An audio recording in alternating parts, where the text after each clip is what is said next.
are desperate, you got to do things and make things happen, this is a judgment free zone.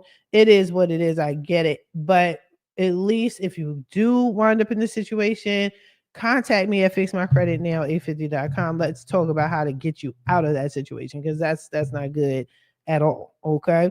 Now we're going to talk about subprime, even though it's not categorized like that in FICO. We're just going to roll with the chart. Now, 550 to 620 is not, in my opinion, it's not bad. You could get things done. It may not be the best deal per se, but at least you have your foot in the door. You understand? So, and you see the slight difference between poor credit and subprime credit. I think they consider this um, bad credit or something. We're going to look at a real chart in just a moment.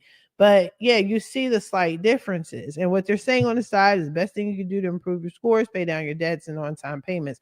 Now, you know me, if you've been following me long enough, you know that, I got some other things and other ways you can get things done properly, but not just paying down your debt on time. You want to pay it early, but whatever. And there's other tricks, but at least you get your foot in the door. It's not necessarily that you'll be open to predatory lending. You will just be you won't be able to get the best deals. That's all. Now you're going into what they're saying on this chart, acceptable credit. You see how the interest rate is dropping as the credit score increases. This is good. This is better. You're able to negotiate here on this. You know what I'm saying? You're able to sit at the table and eat with the big boys. You feel me? Or at least the mediocre boys, because then you have the good credit and the excellent credit. Then there's a noticeable difference. Now, if you're like, you know what, I don't really care, blah blah, it's not that much of a difference.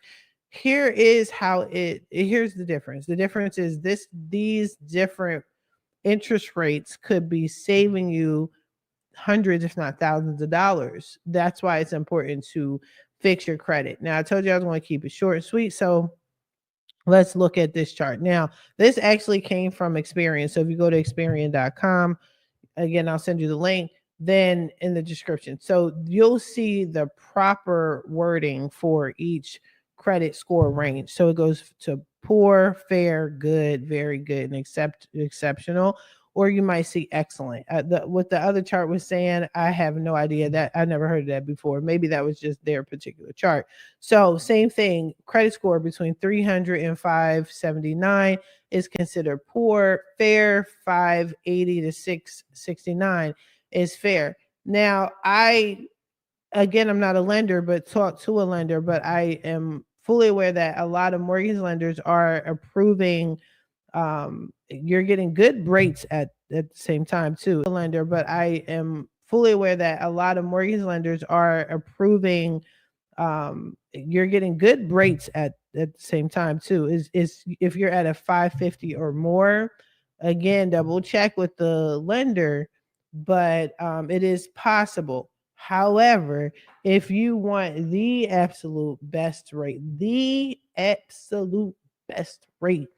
get your credit score as high as possible, because once you get into good and very good and excellent, then your interest rates are extremely low.